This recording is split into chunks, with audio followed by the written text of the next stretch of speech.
ఖమ్మంలో లైంగిక దాడికి గురై నిమ్స్లో చికిత్స పొందుతున్న బాలిక కుటుంబాన్ని మంత్రి సీతక్క పరామర్శించారు. నిమ్స్లో అందిస్తున్న చికిత్సపై వైద్యులను అడిగి తెలుసుకున్నారు. వైద్య నిపుణులతోటి అత్యుత్తమ వైద్యం అందిస్తున్నట్లుగా నిమ్స్ డైరెక్టర్ తెలిపారు. ప్రభుత్వం అన్ని రకాలుగా అండగా ఉందని బాధిత కుటుంబ సభ్యులకు సీతక్క హామీ ఇచ్చారు. ఖమ్మం సిపితో కూడా మాట్లాడి నిందితుడికి త్వరగా శిక్ష పడేలా చట్టపరంగా అన్ని చర్యలు చేపట్టాలని ఆదేశించారు.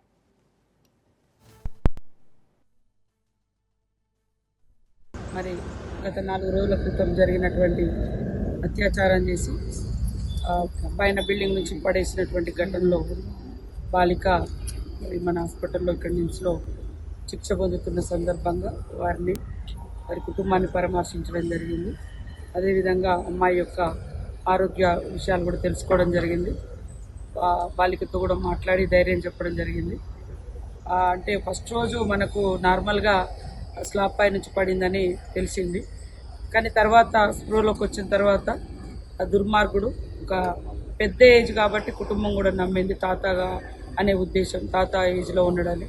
కానీ ఇంత దుర్మార్గంగా అత్యాచారం చేసి పైనుంచి పడేసి చంపే ప్రయత్నం చేసిండు అనేది ఇప్పుడు మనకు అర్థమవుతుంది. కాబట్టి ఆ మరుక్షణం నుంచే ఖమ్మం సిపి గారు, కలెక్టర్ గారు, అదేవిధంగా అక్కడ మంత్రులు పొంగులేటి గారు, తుమ్మల గారు కూడా ఎప్పటికప్పుడు ఫాలోఅప్ చేసి మరి అమ్మాయిని మంచి ట్రీట్మెంట్ కోసం ఇక్కడికి నిమ్స్ దాకా పంపించడం జరిగింది. హాస్పిటల్ యాజమాన్యం, డాక్టర్స్ అందరూ కూడా సురక్షితంగా అదేవిధంగా అన్ని రకాల వైద్య సౌకర్యాలను అందుబాటులోకి తీసుకొచ్చి తను తొందరగా కోలుకునే విధంగా ట్రీట్మెంట్ కూడా జరుగుతుంది.